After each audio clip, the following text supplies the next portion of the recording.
Hello. So I haven't done a YouTube video for a few weeks, and I haven't done a fish room tour in even longer. I think it's coming up to a year now since I did my last fish room tour. And a lot's changed, so I thought now is the perfect opportunity for me to show you around the room and talk to you about each tank. I mean, for a start, the whole Nano Rack behind me is a new addition, which was not featured in the last tour video.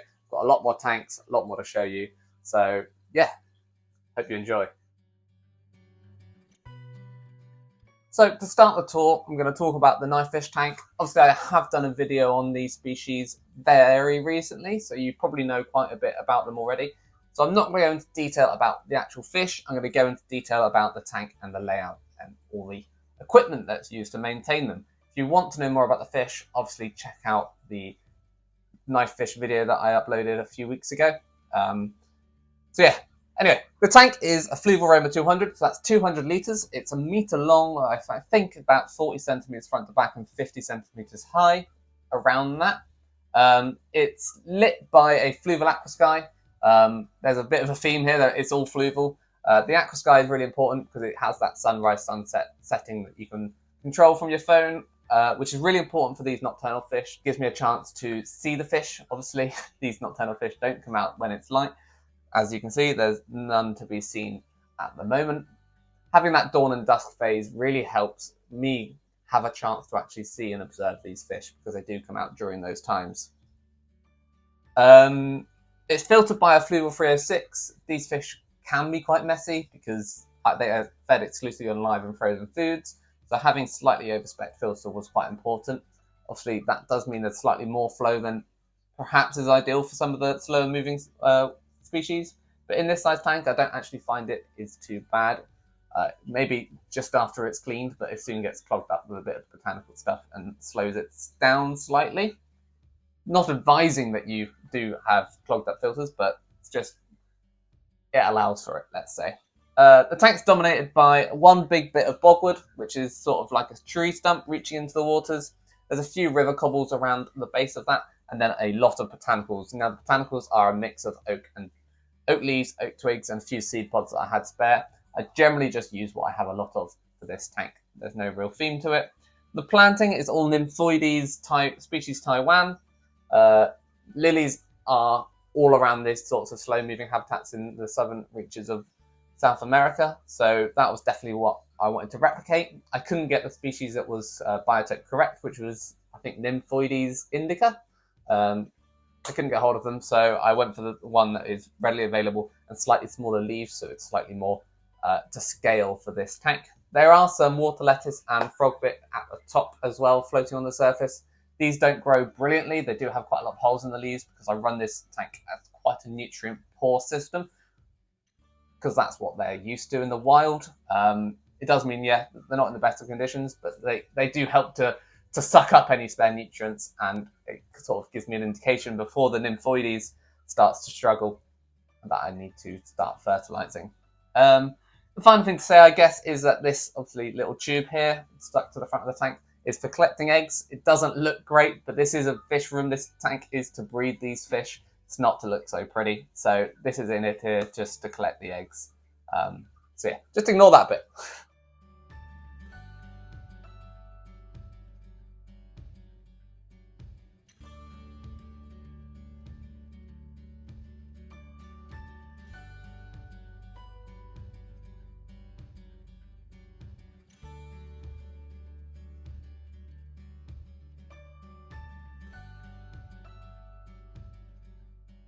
Moving on to the new edition, the Nano Rack. I'll start at the top, which is just storage for electrical items. I've got old filters, heaters, some power heads and stuff up there.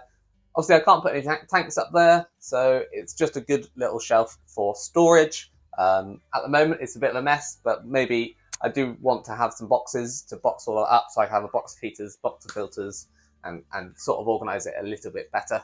I'm not the most organised person, but I do have aspirations to improve it over time. The next shelf down is, yeah, more storage. So I've got my botanicals on the right. So I've got my leaves and then seed pods. You would have seen some of that in the botanical video that I released a few weeks ago. And then I've got my anti-lab glass cleaner, the algae sponge, some pipettes for feeding, and my water fertilizers and conditioners. So these are the Aquaforest range, and I've got Seacam Prime as well. Tucked in behind, I've got a saucepan for boiling botanicals and some test kits. But that's my shelf for that. I don't have any of the dry foods that I feed my fish stored in this room. So you might notice that there is no feed seen in this video, or at least not in this section of the video. They're all kept in the house in a drier environment so they don't go off, basically. So yeah, that's the top boring part of the shelf. Let's move down to the actual wet stuff. So the next tank moving around the room is this linkei Licorice gourami tank. The tank is a Superfish Scape 45. The lighting is the same unit that comes with that tank. There is also a hang on the back filter that comes with the kit, which is running at the back there as well. Now this tank is to sort of mimic the flooded forests areas, peat swamps of Borneo. So I've got a low water level, but lots of leaf litter, which is mostly live oak, which is obviously not Biotope correct, but it functions the same. There's also savvy pods, some cocoa coir in there as well. The branches reaching down are sort of tree roots, fallen branches, things like that in these habitats. And I've used the tawala wood, I think it is. That's worked really nicely. And above the water level, I have some sphagnum moss tied to the wood to just keep the roots of the plants damp. And I've got 3 different species of ferns up there. I can't remember their names, and a small ficus species creeping up the wood as well. And that's just to have that contrast of the green above the water and just the absolute void of greenery underneath where it's too brown. You'll notice that lots of these tanks that I'm showing you throughout this video aren't as tinted as I would normally keep them. I've done a bit of maintenance recently. I haven't boiled up any new botanicals to replace those that I've sort of removed. That actually works out quite nicely for filming, because filming the tinted water tanks it's a nightmare. You just get so much reflection. So actually it's going to help me out doing this fish room tour. But just keep that in mind that normally these tanks are slightly browner in colour. The gouramis are doing really well now after I'm feeding them now, but the project tank overall meant that I didn't actually put any external food source in for a while. I think it was about 8 months in total that I did that. It did work, but not brilliantly. If you want a more in-depth view, there are videos on that in my channel. There's also a full write-up in the latest Practical Fish Keeping magazine, which is the May 2024 edition. I've done a full article on this project tank as well, so feel free to find that available online, or if you're in the UK, in some of the local shops as well, and you can have a read of what I've been up to with this tank. There is obviously, you can see roots coming down from water lettuce. The lighting is meant for a planted tank, probably quite a high energy planted tank. So without it, I got quite a lot of algae issues in here. So I've just added these roots. The roots do get clogged up with a bit of algae, but it all adds to the natural feel of the environment. Other than that, I think I've said quite a lot about this tank in the past, so I'm just going to move on. But if you have any further comments, do let me know and I'll answer them in the comments below. So the tank next to it on the shelf is my Betta cube. In here, it's an Aqua L30 shrimp set, I think is what they called them. But only the tank and the light is from that set, and it's very old. I think they've updated it now anyway.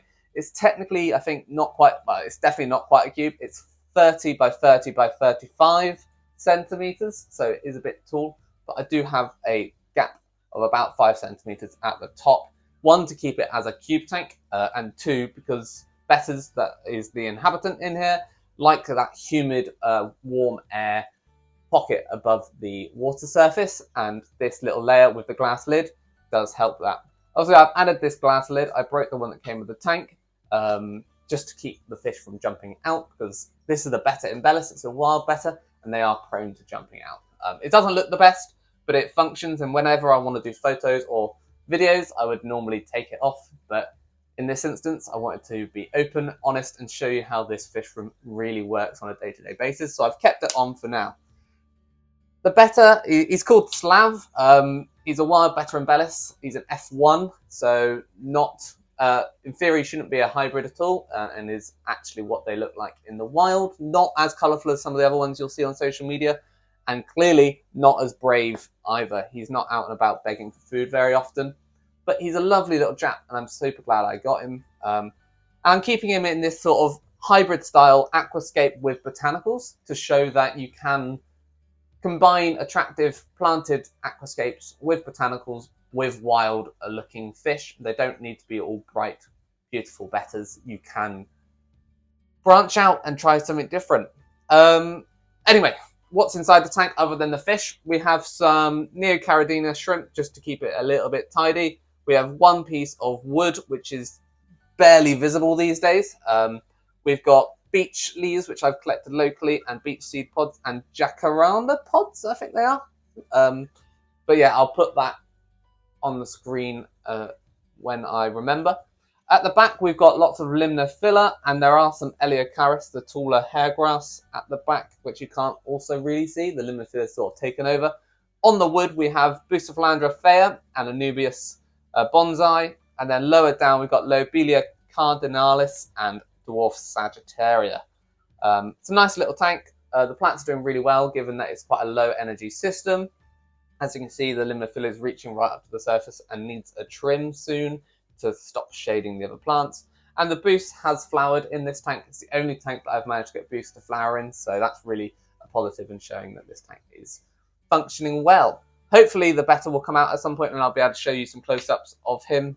But otherwise, yeah, that's the tank. I really like it. It's a nice blend of two different styles and hopefully makes botanicals a bit more appealing to those that want a bit more of an attractive tank that you can do both. Oh, and I forgot to mention, there is a heater, I can't remember the brand, stuck behind. It's a 50 watt heater, and a Fluval 1 Plus, which I think is about 12 to 13 years old, maybe even older than that. It's one of the first filters I had, and it's still running to this day.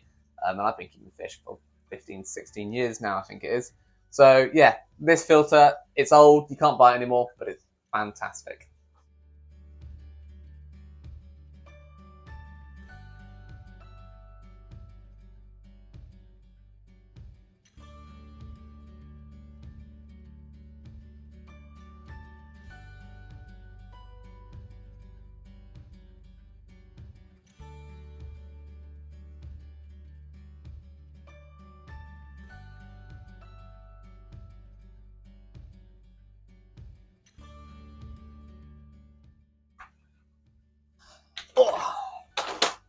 So, moving to the bottom shelf. This is the ones that are really hard to film. I'm sat on the floor and I'm still probably too high up to show you. So I'm going to sit here and I'm going to talk and I'm going to overlay footage as and when I can of each tank. In the corner there, I have space for some sands and substrates. That's where all my bags of sand and plant substrates are kept. There's also power sockets down there to supply these tanks and an air pump. Underneath, I have a bucket of sand, again, some boxes of wood, box of rock behind me, which I will again overlay because I'm in the way at the moment. But that's just some more storage space. Let's get to the important stuff, the tanks. Now this tank here is currently empty. It's not a branded tank. I just picked it up second hand. It's 50 centimeters long by 20 front to back and I think 30 top to bottom. So it's an interesting shape, but it's not the shape I want it. So this one isn't going to be here for very long. I aim to replace it. There's currently no inhabitants at all. It did have a pair of licorice gouramis in, but they've been moved to the next tank that I'll show you, which again was covered in a recent build video that I did. It has an AquaL Pat Mini filter, and again a 25 watt or a 50 watt. Can't remember. I think possibly a 50 watt heater at the back there. There's just one bit of Honshu wood that I had spare from one of my other tank builds, and assorted leaf litter and seed pods, which again were there for the licorice gouramis. For now, I've just got it as a quarantine tank if and when I buy some more fish, but it will soon be sort of removed and replaced by some smaller tanks with slightly more thought put into the aquascape and layout. The lighting, I can't remember what brand. It was a cheap one from Amazon when I first built the fish room a few years ago. I couldn't afford anything fancy, so I'm slowly upgrading the lighting throughout the tanks, and these are just being used for these holding tanks in the meantime. There's a dense amount of water lettuce at the top here. Again, helps provide a bit of shade for any quarantine fish and shy fish that might be coming through. Other than that, there's just not really much to say. I'll move out the way and we'll move to the tanks behind me, which are slightly more exciting. Moving on to some tanks that actually have fish. We have this tank here, which is an Aqua One OptiClear 45 low profile, and this is where the licorice gouramis are now housed. This is one of my recent build videos, so a lot of information will be available there. The lighting on this is exactly the same as what was on that previous tank, one of the cheap Amazon lights. There's again a 50-watt heater in the back and a air-powered sponge filter as well, which is hidden at the back. The wood are some vine roots that I had spare from an old tank. Botanicals are oak leaves, land lotus pods, and some half palm cups. And it should have been some cryptocorns in there, which all melted away. There's some boosts and there's some narrow Java ferns as well. You can see here that the male has come out to see me. He's a little bit annoyed at the moment because I just turned the light on to do this video and he's not got his full colours out at the moment. So yeah. Oh, and there's some savvy pods in here as well. So that's that tank. It's nice, straightforward, simple tank. Got the lids again, got gouramis, humid air at the top. And then the final tank on this bottom shelf is tucked away right in the corner, and it's my second quarantine tank. It's currently got 20 chili rasboras in there. They've been here for about 2.5 weeks. And they will be going into a tank that you'll see later on near the end of this video. They're doing really well in there. Again, it's just got a small little internal filter. I can't remember the brand of it. I don't think it has a brand. It's just one that I picked up secondhand, I think even for free. There's floating plants, again, just to deal with any waste that's coming on, and also give shelter to these Shire fish that aren't fully acclimatized to my tanks yet. There's a few botanicals, one rogue piece of Halanthium quadricosus or Bolivianum, whatever you want to call it, in there. Just had it spare and I just plopped it in just to create a bit more of a interesting habitat for the fish. But generally speaking, quarantine tanks, you want them quite empty so you can catch the fish out fairly easily and observe them to make sure there are no health issues. I picked up the 20 chili rasboras. They are all still alive, no health issues, and they're slowly colouring up really nicely. I plan to, before I move them into the main tank, which is much bigger and going to be much harder to catch them out, I'm actually going to try and spawn these guys. I'm going to move them into a little spawning tank like I did with the zebra danios, which I'll get to. But yeah, I'm going to hopefully try and catch a few of them out, small groups, and see if I can get any spawning from them and to try and increase my numbers a little bit further. And just an interesting thing to do. But yeah, otherwise, the lighting, again, it's another one of the cheap Amazon ones that I picked up. It's just sat up there. Again, this whole shelf will be upgraded. I'm thinking of one full length, 120 centimetre light suspended off the top to illuminate the whole of the shelf, but I haven't fully decided on that just yet. But yeah, nothing else really to say down here. I'm bored of sitting on the floor, so let's go over here to the main rack. So this is the top left of the original rack that I had in the fish room. This tank and all of the tanks, the next 6 tanks that I'm going to show you, they're all 90 centimetres long by 30 centimetres by 30 centimetres, which is 3 foot by 1 foot by 1 foot. This is one of my favourite tanks at the moment. And yeah, I just really like how natural it's looking. It is not a pristine, pretty aquascape, but it is natural and inspired by nature. So I'll talk you through what this tank is. It's got one piece of manzanita, which is going through the middle, a very thin branch, nothing too drastic or sort of impactful. I'm keeping it nice and sort of open and spacious. There's various leaf litter and seed pods throughout the tank. The planting is, you've got Myriophyllum species Romana, something like that. One of the Myriophyllums anyway. I've got Cabomba pyriensis, not doing too well in there at the moment, but it is just a few little pockets of it. There's Heteranthera zostifolia, or stargrass, in pocket patches as well. And then we've got Halanthium tenellum, Halanthium quadricosus or Bolivianum, and Halanthium or angustifolia. And now the angustifolia, Myriophyllum, and Cabomba all came from Ty's treatment. He sent them to me very kindly. They're quite hard species to get hold of.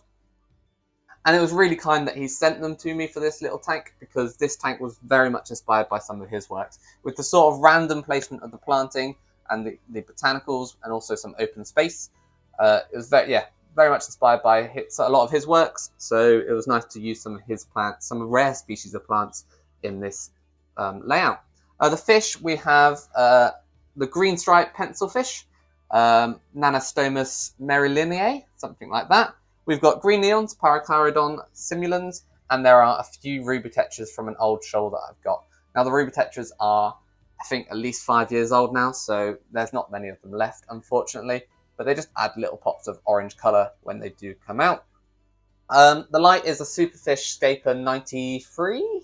I want to say it's 93. I can't remember exactly. Which is really quite a nice bright unit for a reasonable price. And that's just on a plug-in timer, so it's either on or off. Filtration is all by a central sump system. So you can see up here, there is a pipe coming in with an outflow, and there is a standpipe here with slots at the top for water to leave the tank. Not the best for aquascapes, because you do have this very obvious standpipe in the corner, but for a fish room functioning, it's really good and handy and easy to maintain. So next to that tank is this empty tank at the moment. It's my next project, and I've been playing around with the hardscape and some botanicals to see how it's going to look. So yeah, it's the same size tank. It's going to have the same filtration system, so it's going to be connected to the same sump as the previous tank. So it's going to be another botanical layout, another slightly tinted water layout. I've got these aged, I think they were mangrove wood from Superfish, which I picked up at Maidenhead Aquatics in Taunton, and some large chunks of red lava rock as well. Sand is just an assorted sort of sandy gravel mix, just to have lots of different colours and textures blended in. And there are a few seed pods which I haven't fully decided on, dotted around as well, which came from live aquatic food online. There's an Orico pod. I can't remember the names of these ones, but again, there'll be a full build video of this tank soon, and I'll go into my final choice of botanicals in that video. The lighting is a very cheap Chihiros. I can't remember which one it was, but it's not 80 centimeter, I think it is. But it goes up to a 90 centimeter tank, which is perfectly fine and app controlled. So this one here will have the sunrise, sunset, and everything else incorporated in it. Planting wise and fish wise, I haven't decided what I'm going to do with this tank yet. I've got a few ideas. Maybe I'd love to keep coral red pencilfish in here, but I'm not sure I can justify the price of a big shoal of them. So I might go for something slightly more typical and easily available, something like maybe black neons with Epistogramma trifasciata. Nice classic combination, Biotope correct as a species, and planting maybe some more larger Amazon swords, maybe a few stems and some sort of dwarf sage at the front. But yeah, probably more botanical heavy than plant heavy, but again, very much still in the planning stages, so who knows? You'll have to come back and check out my build video when I finally get around to doing it. So the next shelf down on the racking system is this very darkly illuminated tank. This has got all of my zebra danio fry in. They're not really fry anymore. They are starting to sort of, well, look like proper danios now. I dread to think how many are in there, probably nearing 100. This tank is barren. It's got a few seed pods just to act as supplemental food sources for when they were younger. There's a air-driven sponge filter in the corner, and just some spare lights that I had above. There are a few floating plants, but they didn't really do well in the dimly lit conditions. I just feed them regularly, I water change them regularly, and they're doing really well. At some point, I'm going to move them on to some new homes and use this tank to hopefully breed and raise something else.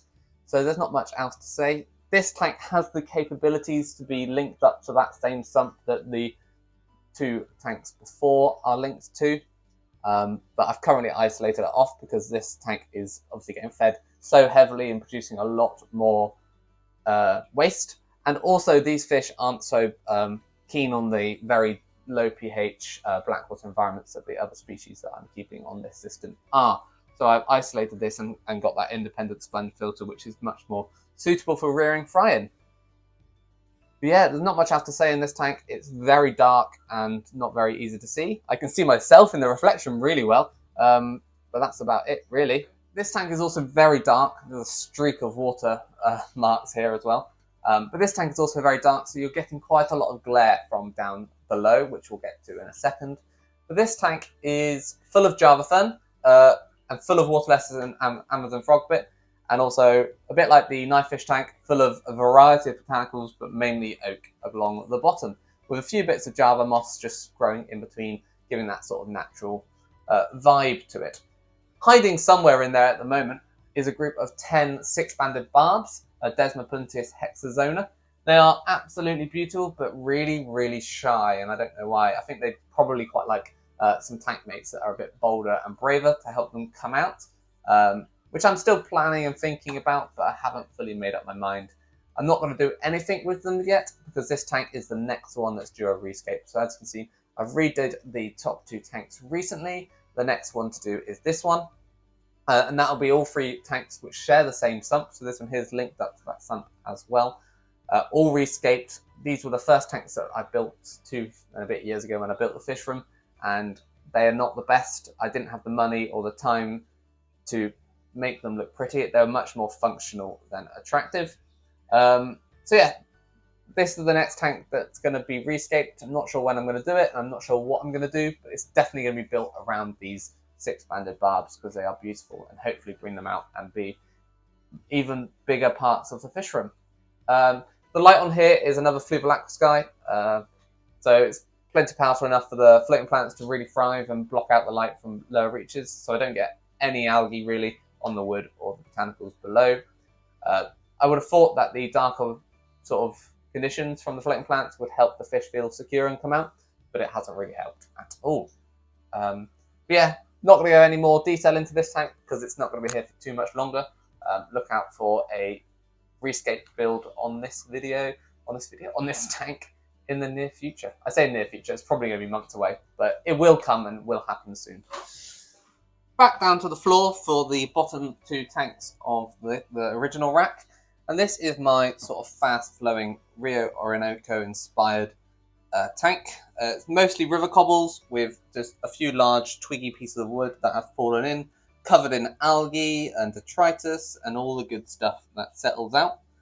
You'll see here, and I'll put some close-up videos, there are some young Hypancistrus L129 plex. There's a group of 4 adults in there, and about a month ago or so, I started seeing these little guys pop up. So I reckon they're about 2 months old. This morning I counted, I think, about 16 of them. There's one currently swimming across the back there. There's one here. Another one coming across the back. Yeah, there's quite a few of them dotted around. They are quite easy to miss, but they're doing really well. They have nice full bellies, and they're colouring up really nicely. So they're going to take a long time to grow, but eventually they will be moved on and sold to whoever wants them, really. Obviously, only good homes that can provide them adequate housing. There is a power head here, which is currently turned off. I turned it off probably 3 months ago now. I was fiddling around and forgot to plug it back in, basically, and didn't realise it wasn't turned on. It was a month after that I saw the babies, so I never turned it back on because I worried that the young would get in amongst the gaps in the power head and get basically killed by the impeller that's in there. So it's in there, but it's not being used at the moment. The tank is, again, another 90 by 30 by 30 centimeters. So that's about 90 liters, and it's filtered by an Awaza FiltoSmart Thermo 200, which is massively over spec for the tank. So you get a really nice flow and current in this tank to give it the sort of fast flowing river vibe that the plecos do really appreciate. There are lots of little ceramic caves dotted around underneath the rocks. I've tried to hide them the best I can, so they're not very natural looking. But yeah, that's where the adults chill out, and I never really see them. In there with them is one salt and pepper Corydoras, which is a nice female. One day I used to have a group of them. She's the last one that I forgot I even had in a tank. She hid when I moved on the rest, and she's now just ended up in here as a sort of retirement home / temporary holding tank until I find her some friends or somewhere else to live. And there's also a head and tail light tetra, or a beacon tetra, depending on what you call them, in here as well. Again, historic fish that's been with me for 5 years at least now, I think. He was bycatch. He was meant to be a reed tetra when I had a group for a pantanal tank that I built, but he was in the back bag with them, and I say he, I don't actually know if it's a he or a she. It was in the bag with these reed tetras, and I didn't have the time to take him back to the shop. They'd shut, and by the time I released him into a tank, he was disappeared, hidden, and I couldn't catch him without ruining the whole display. So that was a bit frustrating, but he's still with me. I really should try and find a new home, but I've never really got round to it, and I feel a bit bad for it now. But yeah, he's here. He finds slower moving areas to rest, and then occasionally will come out and forage and swim against the current, and then go back to find shelter and rest for a bit. That's sort of the design of this tank, was to provide those sorts of areas. You can see there's where he is now. There's an overhang, big boulder, overhang of wood, which shelters that whole area of tank. So there's very low flow down there. And you can see that by there's actually just trying to building up in between the rocks in there, which doesn't happen in the areas of high flow. This tank has a cheap, can't remember the brand. Again, another Amazon light unit on, which is just a 6-hour, 12-hour, 8-hour, or 12-hour timer, and you can just adjust the brightness of the white lights. I've put it on full for filming, but typically I run it about half this power, just to prevent the algae going too crazy. But obviously the algae growth provides natural food organisms for the young plex to feed off, so it's not all bad. It's not the most attractive tank, and I did think about rescaping it and changing it up before I got young fish in here, but now I've got the babies, so it's just going to stay here, and I'm going to rear them up because they are adorable.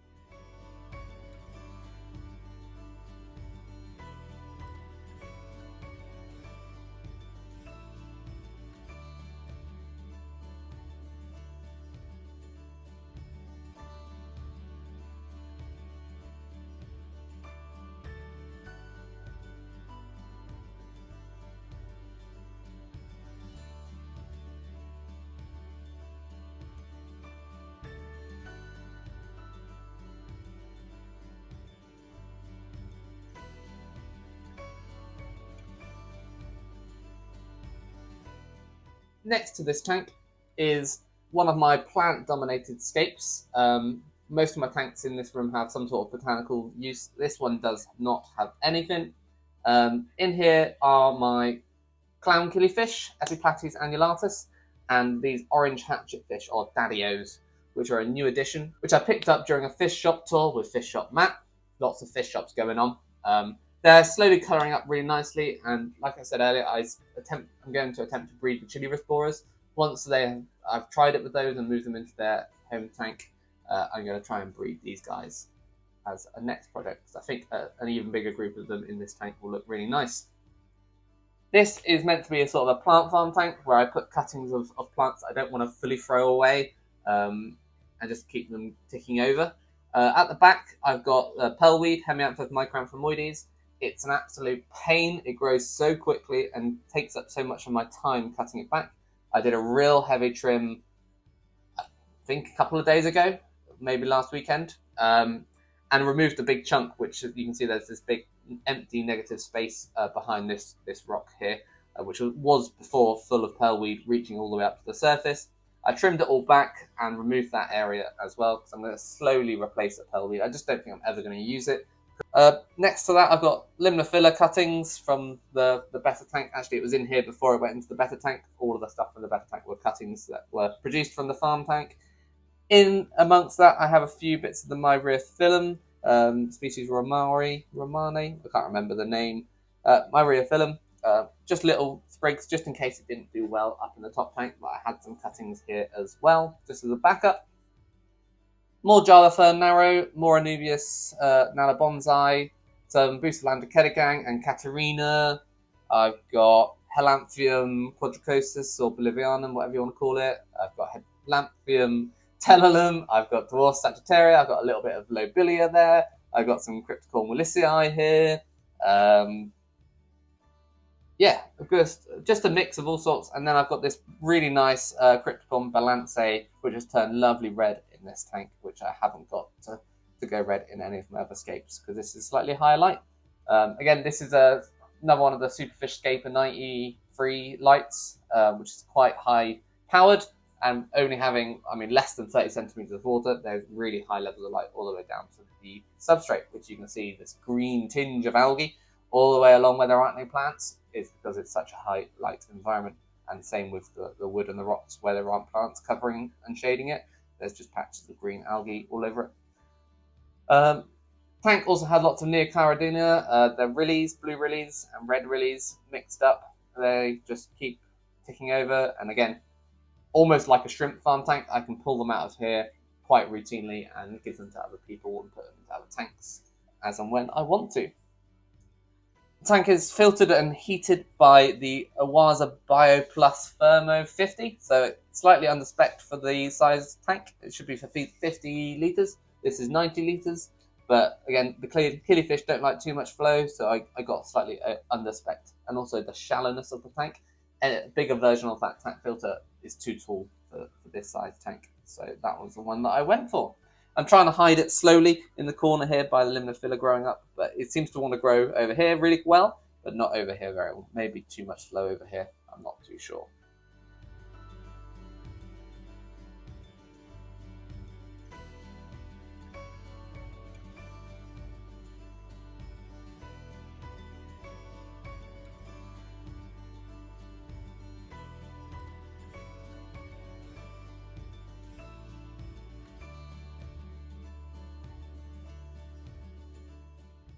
So that was the 12 fish tanks in my fish room.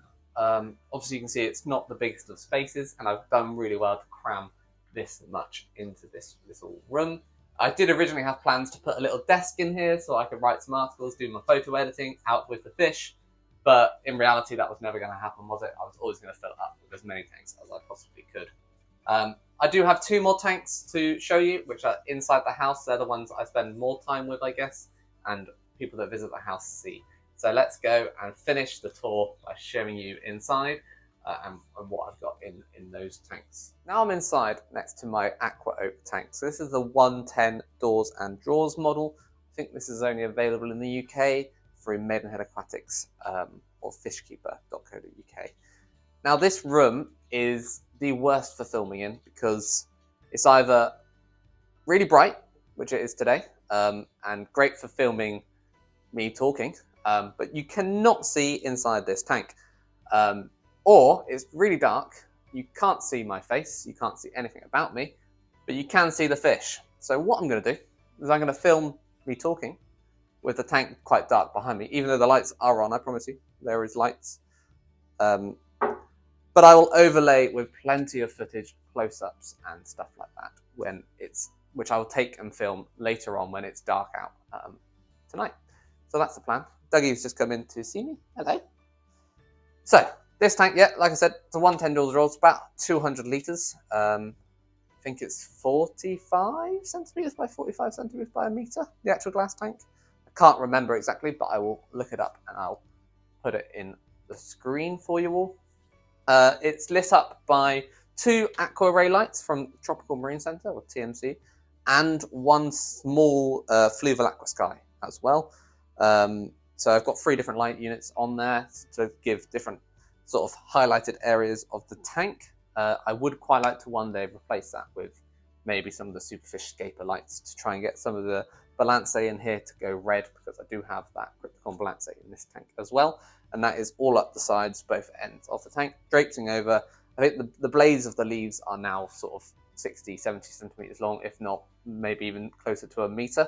They do reach from one side of the tank almost to the other and then start to wrap around. Really impressive plant, and it's doing really well in here. There's also lots of Java Fern Narrow. This is where the Java Fern Narrow originated from. All of the stuff that you saw in the fish room originally were cuttings from this tank in here, so it's done really well. There's Bucephalandra Kedagang, Bucephalandra Wavy Green, Bucephalandra Catarina, Crypticon Wendetii Tropica, Willisii, as well as some Albedo Brown, and then just large chunks of sort of aged wood in there as well, and some red stones, which I don't think I remember the name of them. The fish in here are Borneo halfbeaks, Hemorrhampha pontenga. Again, I've done a video on those fairly recently, so I won't go into detail about them, but they're the only egg-laying halfbeak of the genus, which is fascinating to me. And there's also the Chilli rasboras in here, and now these are bright, bright red. They look almost fake. I promise you they're not. The photos I post, the videos I post are the real colours. They're predominantly male in here, which is why I've got a nice big group to come and join them, to add some females to the mix, but I am also going to try and breed them before moving them across, like I said earlier. I did try lots of other species in here, but at the moment it's just those 2.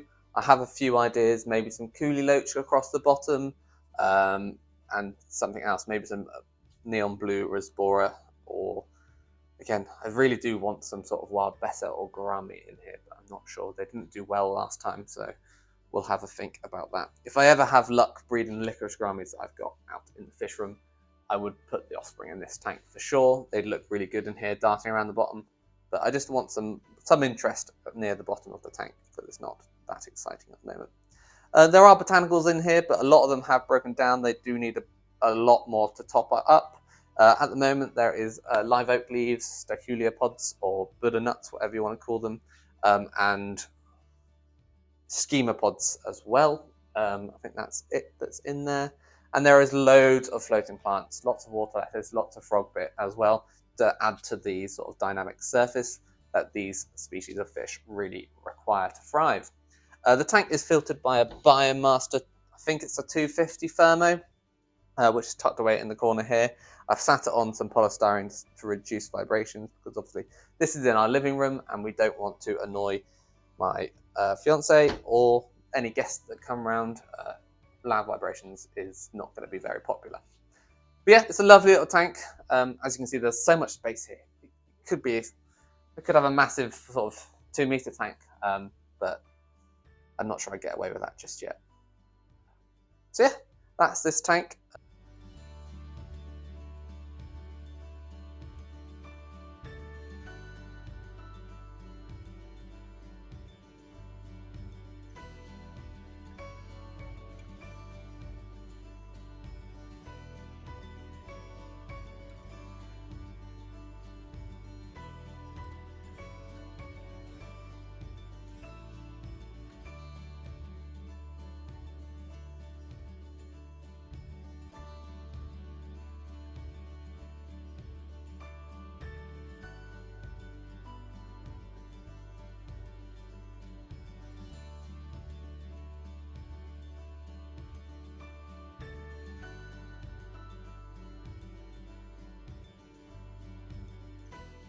The final tank is my Zebra Danio tank. This has changed quite a lot since the original build video, because as you can see, there's a lot of green algae growing on the rocks, the wood, the botanicals, the substrate. That was because the original plant that I put in there, which was Hygrophila lantia, didn't do too well. I think it probably needed CO2 to really thrive, and it just never really took off as I would like, and meant that the highlight that was being pumped into this tank was just not getting used up, and so the algae just took over. Now, about a month ago, I introduced Hygrophila polysperma and some Laganendra into this tank. That's taken off really well. There is some algae on the leaves, but they are growing, and I've done lots of trimming and replanting of those species as well. So I'm hopefully, over time, they're going to really dominate, start reaching the surface and sort of wrapping over, shading some areas of the tank and out-competing some of this algae. I always wanted some algae in here, but this might be just a little bit too much. Now, all of those baby zebra danios that you saw earlier came from these guys. This is just a little project tank that I wanted to play around with, because zebra danios are often sort of overlooked, mistreated, put into the wrong tanks. They're used in research, and they're such an interesting, beautiful species that people just sort of don't pay attention to. So I wanted to really highlight them as a fish that you could create a natural biotope inspired aquarium for them. So yeah, that's what I've done.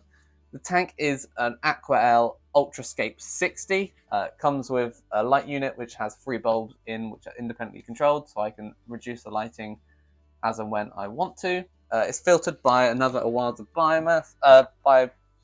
It's filtered by another Awaza Filter Smart. This one is a 100 model, so slightly smaller than the one that was doing the Plex tank, the Riverscape, which is thermo as well, so it keeps the heater out of the tank.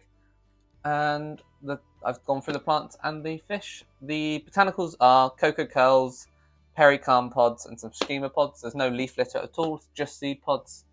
And just a big chunk, I can't remember what type of wood it was, I think it was just bogwood in there as well. Yeah, at some point I'm probably going to rehome the adults, maybe move some of the offspring that I've bred from them up here to carry on growing.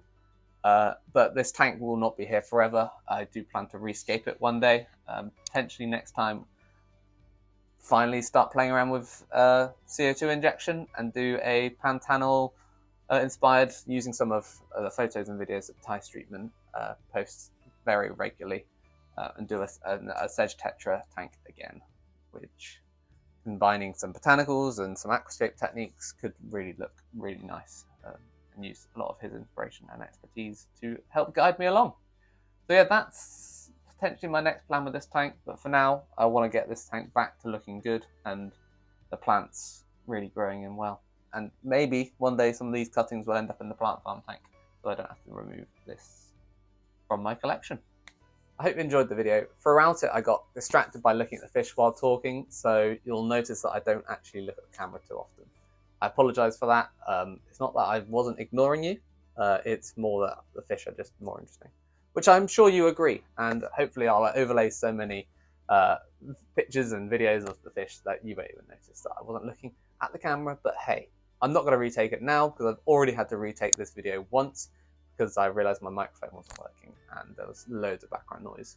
Very frustrating. So yeah, this is it. I'm just going to edit this video and post it out, and hopefully you all enjoyed seeing my fish room. Yeah, if you have any further questions, you want to see any more, give me a shout. I'm planning on doing a video which will answer some questions, so I'm going to put a sort of post out there to ask for some of your questions that you'd like to know more about, whether it's about me, about any of the particular tanks, how to build a fish room, things like that. I'm going to do a whole video sort of just me sitting in front of the camera answering your questions, so get ready for that. We'll do that soon, so keep an eye out for both over on my Instagram, in my stories and stuff where I'll post it, but also in the community sort of post pages on YouTube as well. So with that, thanks for watching. Subscribe, check out some of the other videos I mentioned throughout. Any of your support is greatly appreciated, and I'll speak to you all soon.